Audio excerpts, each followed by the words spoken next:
Hello friends, my name is Sitendra Chaudhary and I welcome to all of you to Utilitarian IAS. Friends, आज की इस पूरे lecture का जो theme होने वाला है वो होने वाला है इंटरनेशनल ऑर्गेनाइजेशंस। वैसे तो पिछली क्लासेस जो हो चुकी हैं जिसमें हम लोगों ने बायोडाइवर्सिटी पढ़ा था, क्लाइमेट चेंज पढ़ा था, एनवायरनमेंट पढ़ा था, वहाँ पे इन इंटरनेशनल ऑर्गेनाइजेशंस के बारे में जो है कन्वेंशंस के बारे में मैं ऑलरेडी काफ़ी बात कर चुका हूँ। लेकिन आज बिकॉज इस वीडियो में हम लोग स्पेशली इंटरनेशनल कन्वेंशंस के बारे में बात कर रहे हैं तो उनको सबको जो है एक कैटेगराइज्ड वे में हम लोगों ने यहाँ पे लिया हुआ है। लेकिन मैं बहुत ज़्यादा डिटेल में यहाँ पे जाने वाला नहीं हूँ बिकॉज ऑलरेडी जब हम लोगों ने बायोडाइवर्सिटी या क्लाइमेट चेंज के जब लेक्चर्स किए थे वो तो वहाँ पे काफ़ी डिटेल में आपको मैं बता चुका हूँ। लेकिन थोड़ा थोड़ा सा एक इंट्रोडक्शन मैं आपको यहाँ पे इसके बारे में दूंगा, ज़्यादा डिटेल में नहीं जाएंगे। तो some of the organisations that we are going to talk about are like United Nation conference on the environment and the development, Rio declaration जिसको अर्थ समिट भी कहते हैं, ये ऑलरेडी हम लोग काफ़ी अच्छे से कर चुके हैं। लेकिन वो हम लोगों ने क्लाइमेट चेंज के पर्सपेक्टिव से किया था। आज जो है इसका पर्सपेक्टिव दूसरा है, सस्टेनेबल डेवलपमेंट एंड डेजर्टिफिकेशन, तो वो हम लोग करने वाले हैं। United Nation convention to combat desertification, तो ये इसका ही पार्ट है। कन्वेंशन ऑन बायोडाइवर्सिटी, ये भी आपका रियो समिट का ही पार्ट है। And Ramsar convention on wetlands, तो कुछ टॉपिक हम लोग करने वाले हैं, कुछ और टॉपिक भी आगे ऐड करूंगा मैं डेफिनेटली।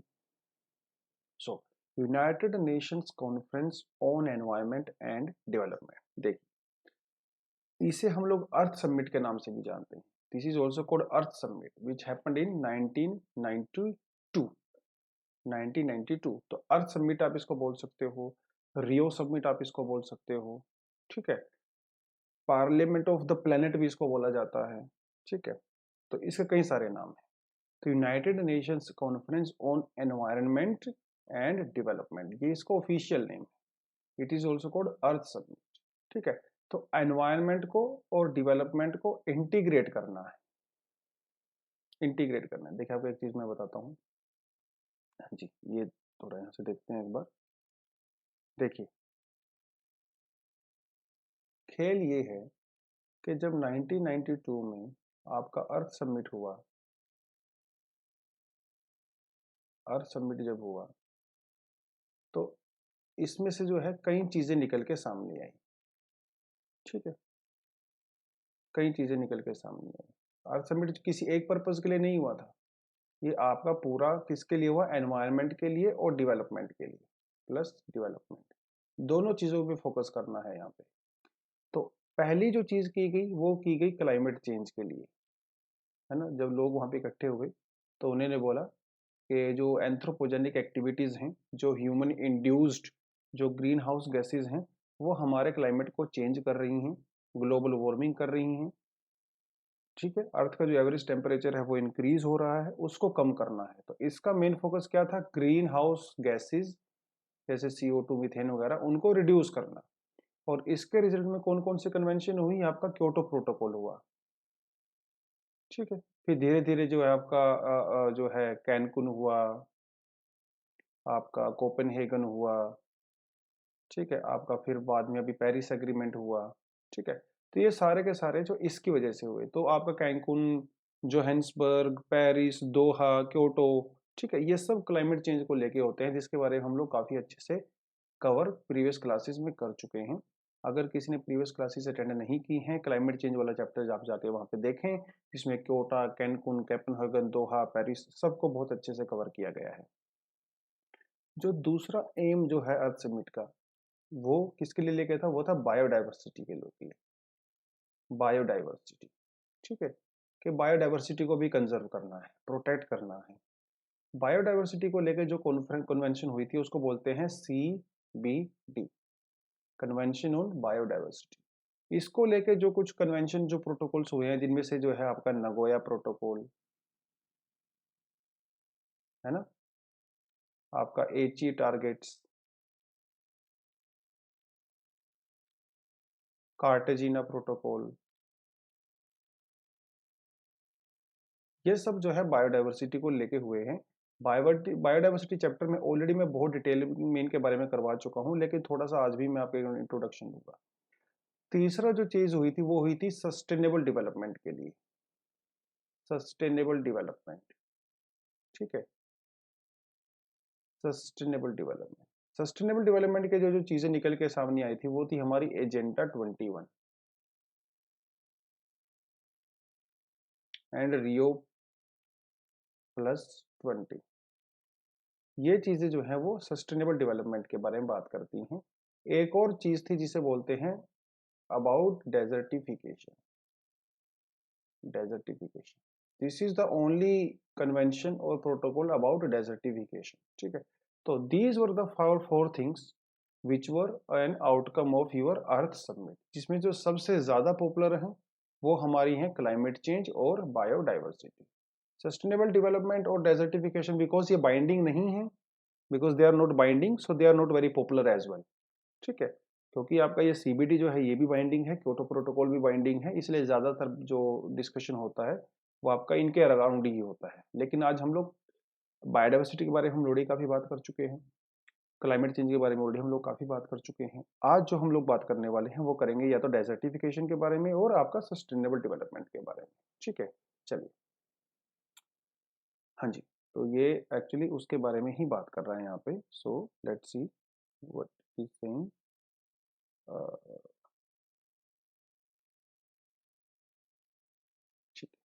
तो 1992 में अर्थ समिट हुआ, 190 कंट्रीज के लोगों ने पार्टिसिपेट किया, तो बोला कि 2010 तक हम लोग टारगेट अचीव कर लेंगे अबाउट सस्टेनेबल डेवलपमेंट। ठीक है, 1992 के बाद 10 साल के बाद जो है दोबारा से सस्टेनेबल डेवलपमेंट के लिए मीटिंग हुआ। कहाँ पे हुआ? 2002 में जोहान्सबर्ग में। अब आप बोलोगे सर बार बार सस्टेनेबल डेवलपमेंट बोलते रहते हैं, इसका मतलब क्या है? देखिए बहुत बार इसका मैं मतलब बता चुका हूँ। सस्टेन का मतलब होता है कोई ऐसी चीज जो लंबे समय तक लास्ट कर सके, लंबे समय तक टिक सके, उसको बोलते हैं सस्टेन करना।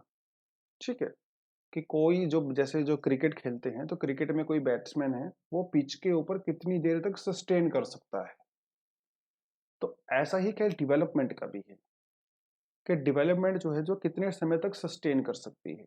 और डेवलपमेंट का सीधा सीधा सा रिलेशन है नेचर के साथ, क्योंकि हम लोग सारी चीजें जो है नेचर से एक्सप्लॉइट करते हैं, उसका ही हम लोग नेचर का यूज करते हैं, बायोडाइवर्सिटी का यूज करते हैं। तो अगर हम उस चीज को जो है ब्लाइंडली यूज करते रहेंगे तो डेफिनेटली एक दिन तो वो चीज खत्म हो जाएगी। तो जब हमारा नेचुरल रिसोर्स ही खत्म हो गया तो क्या डेवलपमेंट बचेगा? बिल्कुल भी नहीं बचेगा। तो अगर डेवलपमेंट को सस्टेन करना है तो नेचर के साथ बैलेंस बना के ही आपको चलना पड़ेगा।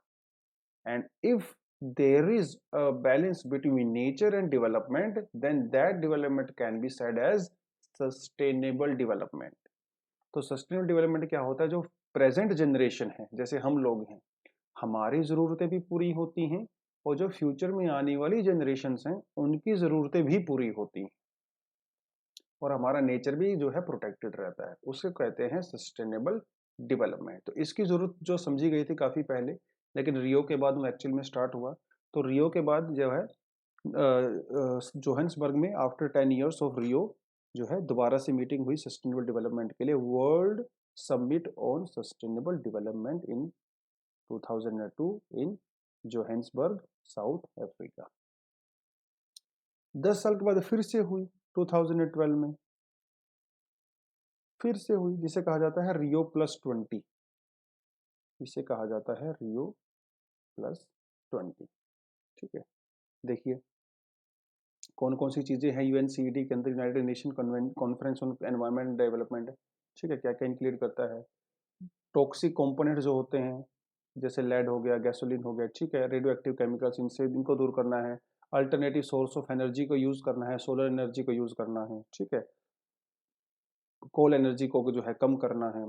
New reliance on public transportation पे ज़्यादा फोकस करना है रादर देन प्राइवेट व्हीकल्स, क्योंकि व्हीकल्स एमिशन होता है, कार्बन डाइऑक्साइड और वो सारी सारी चीज़ें। ठीक है, और the growing usage of limited supply of water. ठीक है, तो इस पर थोड़ा फोकस करना है।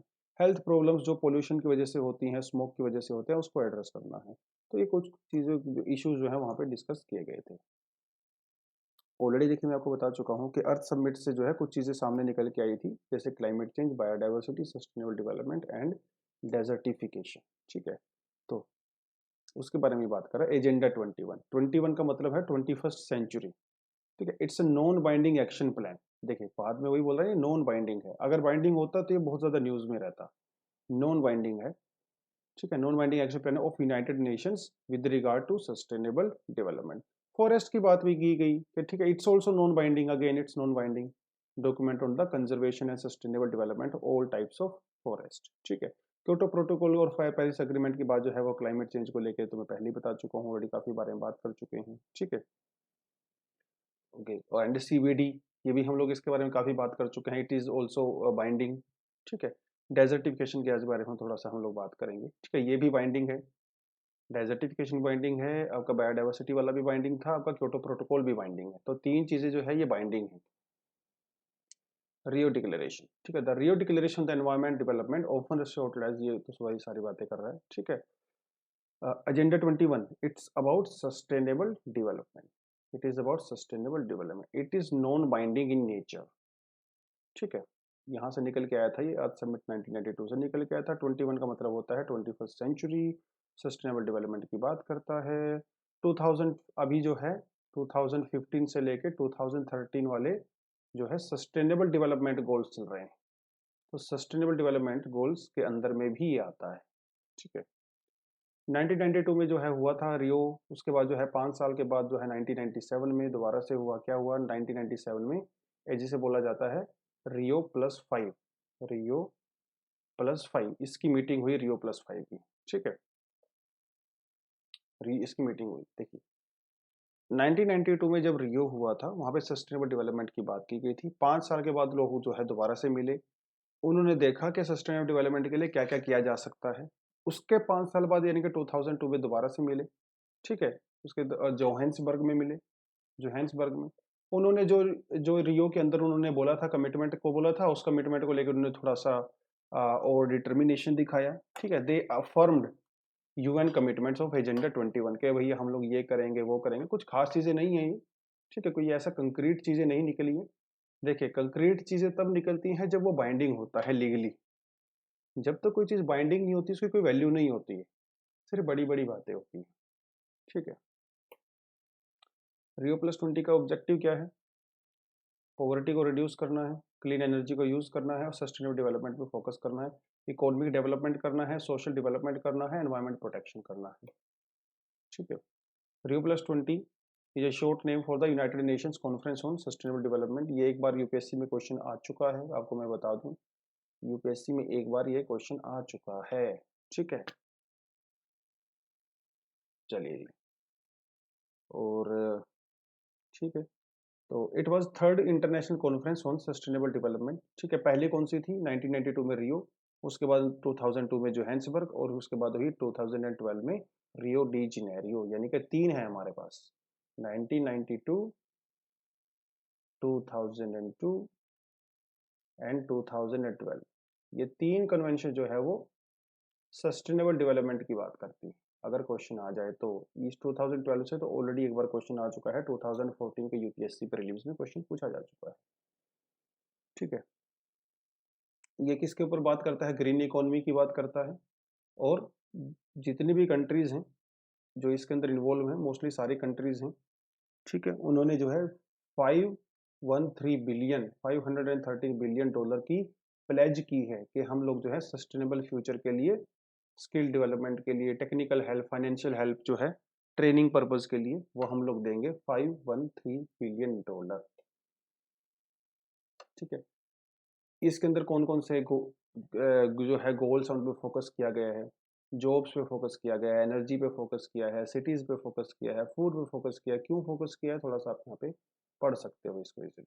ठीक है, वाटर, ओशियन, डिजास्टर, ठीक है, इन सारी चीज़ों के ऊपर यहाँ पे फोकस किया गया है। अब बात करते हैं United Nations convention on climate कम्बाट desertification. ठीक है, ये भी रियो से ही निकला था, सब कुछ रियो से निकला है। एनवायरमेंट से रिलेटेड कोई भी चीज़ हो या बायोडाइवर्सिटी से रिलेटेड कोई भी चीज़ हो, 99.9% चीज़ इंटरनेशनल जो ऑर्गेनाइजेशंस हैं या स्टेप्स लिए जा रहे हैं वो सब के सब जो है रियो से शुरू हुए थे। ठीक है, जो हुआ था 1992 में। एक्चुअली रियो से पहले एक स्टॉकहोम कन्वेंशन भी हुआ था, स्टॉकहोम कन्वेंशन, लेकिन इट वाज नॉट बाइंडिंग और समथिंग। रियो से सारी चीजें स्टार्ट हुई एक्चुअली में। ठीक है, डेजर्टिफिकेशन वाला जो ट्रीटी है ये भी बाइंडिंग है, it is also legally binding. ठीक है, इसलिए इंपॉर्टेंट है, and this is the only international convention about desertification and which is legally binding. It is the only international legally binding framework set up to address the desertification. ठीक है, Paris में adopt किया गया था 1994 में और 1996 में जो है वो फोर्स में आया। इसका मतलब क्या होता है? अडोप्ट करने पर फोर्स करने में क्या फर्क होता है? अडोप्ट करने का मतलब होता है जब उस डॉक्यूमेंट के ऊपर जो है सिग्नेचर हो जाते हैं। सिग्नेचर यानी कि जैसे यहाँ से प्राइम मिनिस्टर गए, दूसरी कंट्री के प्राइम मिनिस्टर आए, कोई प्रेसिडेंट आए, उन्होंने क्या किया, उस डॉक्यूमेंट के ऊपर सिग्नेचर कर दिया, तो उसे बोला जाता है अडॉप्ट कर लिया। फोर्स का मतलब ये होता है कि जब वो सारी की सारी कंट्री जो हैं अपनी अपनी कंट्रीज में जाती हैं, वहाँ की जो पार्लियामेंट है, कांग्रेस है, वहाँ पे जाके उसको जो है रेक्टिफाई करती है बाय मेकिंग अ लॉ। और जब कुछ कंट्रीज उसको रेक्टिफाई कर लेती हैं, उसको कहा जाता है कि वो फोर्स में आ गया है। ठीक है, मतलब ही वो अप्लाई हो गया है। तो 196 parties are there, so it is a clearly a truly global एक जो है कन्वेंशन है ये। ठीक है, 2006 was declared international year of desserts and desertification. ठीक है, इंडिया के बारे में अगर बात करें तो इंडिया जो है 1994 में सिग्नेटरी बना था इसका, और 1996 में जो है इंडिया ने इसको रेटिफाई कर दिया, यानी कि पार्लियामेंट के अंदर जाके जो है लॉ को बनाया और इसको पास किया। ठीक है, ministry of environment, forest and climate change, वो काम देखता है सब कुछ डेजर्टिफिकेशन से रिलेटेड। ठीक है, यूएन कन्वेंशन जो क्लाइमेट डेजर्टिफिकेशन को लेके है, उसने जो है committee on science and tech भी बना रखी है, CST। इसका काम क्या है? ये जो है डेजर्टिफिकेशन को लेके रिसर्च करता है कि जैसे इंडिया में राजस्थान है, इट्स अ प्रॉपर डेजर्ट, लेकिन अभी वो डेजर्ट जो है वो ग्रो कर रहा है, वो डेजर्ट जो है ग्रो कर रहा है। ठीक है, अपने विसिनिटी में जो है फैल रहा है। तो ये सारी सारी चीजें यहाँ पे हैंडल की जाती हैं, not only Rajasthan but other areas also like central India, वहाँ पे जो है डेजर्टिफिकेशन वाली प्रॉब्लम हो रही है। ठीक है, तेलंगाना वाला रीजन, वहाँ पे डेजर्टिफिकेशन वाली प्रॉब्लम हो रही है। तो ये प्रॉब्लम जो है बढ़ती जा रही है। ठीक है, तो इसके लिए जो फाइनेंशियल हेल्प आपको चाहिए, जो टेक्निकल हेल्प आपको चाहिए, जो ट्रेनिंग पर्पज के लिए आपको हेल्प चाहिए होती है, वो सारी की सारी जो है United Nations convention to combat desertification यानी कि UNCCD के अंडर में उनको एड्रेस किया जा सकता है। ठीक है, तो CBD है कन्वेंशन बायोलॉजिकल डाइवर्सिटी, CBD, इसके साथ में मिलके जो है काम करता है UNCCD। ठीक है, CBD के बारे में तो ऑलरेडी हम लोग पढ़ चुके हैं। ठीक है, CBD क्या है? इट इज अबाउट बायोडाइवर्सिटी, ये है आपका CBD।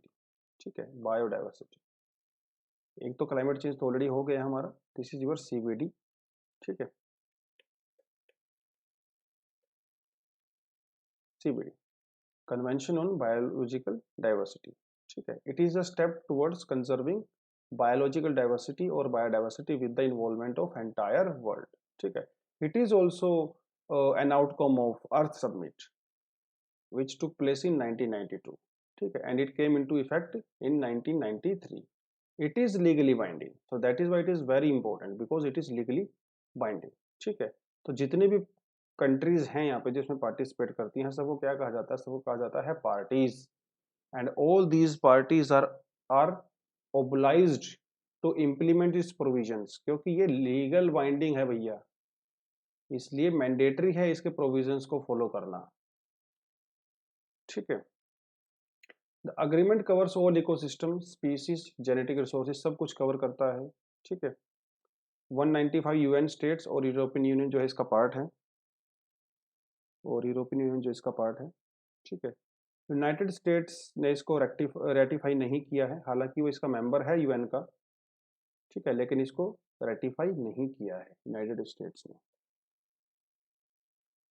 इसके तीन मेन गोल हैं, ऑलरेडी मैं इनके बारे में बात कर चुका हूँ, इसलिए मैं बहुत ज़्यादा डिटेल में यहाँ पे जा नहीं रहा हूँ। Conservation of biological diversity, conserve करना है। अब बायोडाइवर्सिटी कंजर्व करने के दो तरीके हो सकते हैं, in situ and ex situ, है ना। इन सीटू होता है on the site, ex situ होता है outside the actually natural habitat. ठीक है, एक्स सीटू जैसे आपका जू हो गया, सीड बैंक वगैरह हो गई, ऑलरेडी हम लोग कर चुके हैं अच्छे से डिटेल में। सस्टेनेबल यूज ऑफ कंपोनेंट्स, ठीक है, मतलब आप ये CBD ये कह रहा है कि बायोडाइवर्सिटी का यूज करो, अच्छे से करो, भरपूर करो, लेकिन उसको जो है सस्टेनेबल तरीके से करो। ठीक है, ताकि आने वाली जो फ्यूचर जनरेशन्स हैं वो भी उसका बेनिफिट उठा सकें, सस्टेनेबल तरीके से करो। ठीक है। Fair and equitable sharing of benefits arising out of the genetic resources, मतलब अगर आप कोई लोकल नॉलेज का यूज कर रहे हो, लोकल बायोडाइवर्सिटी का अगर आप यूज कर रहे हो, उससे कोई आपको बेनिफिट होता है, कोई कंपनी कोई प्रोडक्ट बनाती है, तो उसका जो है सबको बराबर बराबर से बेनिफिट मिलना चाहिए। ठीक है। तो इसके लिए जो है कुछ प्रोटोकॉल्स हमारे पास, जैसे Cartagena protocol is there. Cartagena protocol, Cartagena protocol क्या कहता है, ऑलरेडी इसके बारे में हम लोग डिस्कस कर चुके हैं कि जो लिविंग मॉडिफाइड ऑर्गेनिजम्स हैं, जैसे आप किसी ऑर्गेनिज्म को जो है लेबोरेटरी में जाके उसकी हायर वैरायटी या उसके जेनेटिक स्ट्रक्चर में चेंज करते हो, जिससे उसकी प्रॉपर्टीज वगैरह चेंज हो जाती हैं, और बाद में जब उसको ट्रांसपोर्ट करते हो, उसको आप ट्रांसपोर्ट करते हो। ठीक है। तो उस ट्रांसपोर्टेशन वगैरह के अंदर जो है उसकी हैंडलिंग अच्छे तरीके से होनी चाहिए, उसका ट्रांसपोर्ट प्रॉपर तरीके से होना चाहिए। जिस कंट्री में आप उसको ट्रांसपोर्ट कर रहे हो, उसको आप पहले से आप उसकी इन्फॉर्मेशन दोगे, उसकी परमिशन लोगे, फिर वो आपको अलाउ करता है। ठीक है। That is your Cartagena protocol on bio safety. ठीक है। बायो सेफ्टी की बात करता है। तो जो लिविंग मॉडिफाइड ऑर्गेनिजम्स होते हैं, ये वो ऑर्गेनिजम्स होते हैं जिसको आप लेबोरेटरी के अंदर जो है उसको मॉडिफाई करते हो। ठीक है। इससे जो है किसी की लोकल बायोडाइवर्सिटी को खतरा हो सकता है, आपकी हेल्थ को खतरा हो सकता है। ठीक है। तो उसकी हैंडलिंग प्रॉपर तरीके से होनी चाहिए। इंडिया भी जो है इसको अडॉप्ट किया था, India is also part of this. ठीक है। तो 2002 में जो है इसको अडॉप्ट किया गया, एंड 2003 में ये फोर्स में आई, यानी कि इसको रेटिफाई कर दिया गया। नागोया प्रोटोकॉल भी जो है बायोडाइवर्सिटी से रिलेटेड है, ऑलरेडी इसके बारे में हम लोग डिस्कस कर चुके हैं। ठीक है। पहला प्रोटोकॉल कौन सा था, कार्टेजिना। दूसरा प्रोटोकॉल कौन सा है, नगोया प्रोटोकॉल। ठीक है। Nagoya protocol. चलिए, Nagoya protocol is all about access to genetic resources and fair and equitable sharing benefits arising out of their utilisation. ठीक है। देखिए वही बात कर रहे हैं बार बार, आप नेचुरल रिसोर्सेज को यूज करो, कोई दिक्कत नहीं है। आप उनके जेनेटिक रिसोर्स को भी यूज करो, कोई प्रॉब्लम नहीं है। दवाइयां बनाओ, प्रोडक्ट्स बनाओ, मार्केट में बेचो, मजे करो, लेकिन उसका जो डिस्ट्रीब्यूशन है वो इक्वली जो है होना चाहिए। ठीक है। That is the meaning of Nagoya protocol. और नगोया प्रोटोकॉल के रिगार्डिंग एची टारगेट्स भी हैं हमारे पास, है ना। एची टारगेट्स ये भी हम लोग ऑलरेडी क्लास में कर चुके हैं। रामसर कन्वेंशन ऑन वेटलैंड्स, देखिए रामसर कन्वेंशन ऑन वेटलैंड्स ये भी एक बार क्लास में हो चुका है, इसलिए बहुत ज़्यादा डिटेल में नहीं जाऊंगा। ठीक है। It is talking about the conservation of wetlands. अब वेटलैंड क्या होता है, वेटलैंड वो एरिया होता है जो जहाँ पे शैलो वाटर होता है, यानी कि मार्श लैंड, यूर लेक्स, स्वम्प्स। ठीक है। मैंग्रोव एरिया वाला जो उसे कहते हैं वेटलैंड्स। तो that land which is wet, और that land where soil is saturated of water, or that land which is covered by water but it should be shallow like 3 metre, 4 metre, 5 metre. ठीक है। ऐसा होना चाहिए, उसे कहते हैं वेटलैंड। और वेटलैंड जो है बहुत ही प्रोडक्टिव इकोसिस्टम होते हैं, बहुत प्रोडक्टिव इकोसिस्टम होते हैं, because wetlands are also ecotones, they are transition zone. ठीक है। Between two different ecosystems. और जो ट्रांजिशन जोन होते हैं, जो इकोटोन होते हैं, वो काफी बायोलॉजिकली प्रोडक्टिव होते हैं, तो उनकी प्रोटेक्शन करना बहुत बहुत जरूरी है। ठीक है। जिसके लिए जो है रामसर कन्वेंशन बनी हुई है। रामसर जो है कि ईरानियन ईरान की सिटी है जिसे कहा जाता है रामसर। ठीक है। 1971 में इसको अडेप्ट किया गया था, और it came into force in 1975 after UNESCO. ठीक है। ने इसको अडेप्ट किया था। ठीक है। तो दैट इज द थिंग। इसका सेक्रेटेरिएट कहाँ है, इसका सेक्रेटेरिएट है भैया ग्लैंड में। ठीक है। स्विट्जरलैंड। ठीक है। जो कि IUCN का भी हेडक्वार्टर है। It is the only global environment treaty that deals with the particular ecosystem. बाकी जितनी ट्रीटी है वो सारे सारे इकोसिस्टम के बारे में बात करता है, लेकिन ये अकेली एक ऐसी ट्रीटी है जो किसी स्पेसिफिक इकोसिस्टम यानी कि वेटलैंड के बारे में बात करती है। ठीक है। वर्ल्ड का वेटलैंड डे कब सेलिब्रेट किया जाता है, 2 फेब को। ठीक है। इस बार का जो थीम था वो था वेटलैंड्स एंड वाटर। ठीक है। तो कुछ अब ऐसा तो नहीं है कि वो अकेला ही काम करेगी। रामसर कन्वेंशन के अंदर जो है बहुत सारी जो छोटी छोटी ऑर्गेनाइजेशन है ऑल ओवर द वर्ल्ड, छोटी या बड़ी, वो इसकी हेल्प करते हैं to identify the location, for advisory purpose, for implementation purpose. ठीक है। बहुत सारी जो है पार्टनर्स हैं इसके, जिन्हें कहा जाता है इंटरनेशनल ऑर्गेनाइजेशन पार्टनर्स, IPO, जैसे Bird Life International, IUCN, International Water Management Institute, Wetland International, WWF, ठीक है, wildfowl and wetlands trust. India became the contracting party to the Ramsar convention in 1981। भैया इंडिया भी इसका एक पार्ट है, ठीक है। Montreux record nothing, it's nothing but it's a resistor. Montreux record जो है कि रजिस्टर है, जिस रजिस्टर के अंदर में जो है एंट्री की जाती है कुछ बहुत ही इंपॉर्टेंट वेटलैंड्स की, जिनको बहुत ज़्यादा प्रोटेक्शन की रिक्वायरमेंट है और जो वहाँ की इकोलॉजी के लिए बहुत ज़्यादा इंपॉर्टेंट है। उसको वो जो रिकॉर्ड रखा जाता है उसे कहा जाता है मॉन्ट्रियक्स रिकॉर्ड, ठीक है। तो रामसर लिस्ट के अंदर में जो है एक मॉन्ट्रियक्स रिकॉर्ड नाम की भी चीज़ है, ठीक है, ठीक है। तो मॉन्ट्रियक्स रिकॉर्ड को जो है 1990 के बाद से रखा जाने लगा, ठीक है। तो कुछ साइट इसमें ऐड भी हो सकती हैं, और जब अगर आप उसकी प्रॉपर कंजर्वेशन करते हो, अगर वो अपने नेचुरल फॉर्म में अगर रिटर्न हो जाती है तो उसको आप रिमूव भी कर सकते हो यहाँ से। जैसे इंडिया में एग्जांपल है, चिल्का लेक जो है, it was initially under Montreux record, because Chilka lake की बहुत ज़्यादा डिस्ट्रक्शन हो रहा था, तो इसको मॉन्ट्रियक्स रिकॉर्ड के अंदर रखा गया था क्योंकि इसको स्पेशल अटेंशन की ज़रूरत थी। लेकिन over a period of time government of Odisha and central government they took some efforts and they revived the original glory of Chilka lake. तो उसके बाद जो है इसको मॉन्ट्रियक्स रिकॉर्ड से रिमूव कर दिया गया। अभी इंडिया में जो है किलाडियो नेशनल पार्क और Loktak lake, they are part of Montreux record, ठीक है। साइट्स क्या है? CITES is about international trade, it's about international trade of endangered species, ठीक है।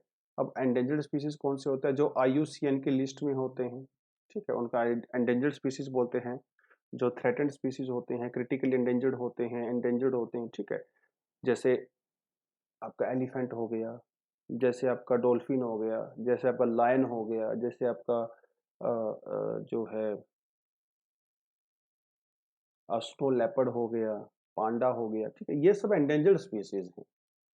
आप अब इनकी लीगल ट्रेडिंग भी होती है, ठीक है। तो उस इलीगल ट्रेडिंग को रोकने के लिए जो है एक इंटरनेशनल कन्वेंशन है जिसे कहा जाता है sites, convention on international trade in endangered species of wild flora and fauna, जिसे कहा जाता है साइट्स, ठीक है। तो it was adopted as a resolution in 1963, लेकिन it came into force in 1975। Currently there are 183 countries, ठीक है। ये छोटी छोटी फैक्चुअल इन्फॉर्मेशन है, थोड़ा एग्जाम में कई बार वो पूछ लेते हैं, ठीक है। The site secretariat is administered by UNEP, United Nations Environment Program, and it is located in Geneva, Switzerland. India became a party of it in 1976 because India में क्या है? Wild life protection act. तो wild life protection act के अंदर जो India का schedule 1 है, schedule 2 है, शेड्यूल 3 है, शेड्यूल 4 है, शेड्यूल 5 है, उसके अंदर जो है डिफरेंट डिफरेंट एनिमल्स को प्रोटेक्ट किया गया है। और सिर्फ उनको प्रोटेक्ट ही नहीं किया गया है बल्कि उनकी जो ट्रेड है उसको भी रेगुलेट किया जाता है, ठीक है। और वो आपका जो है साइट के अंदर इंक्लूड हो जाता है, ठीक है। ट्रैफिक क्या है? Traffic wild life trade monitoring network. Traffic is talking about the network. Traffic is a joint program of World Wide Fund,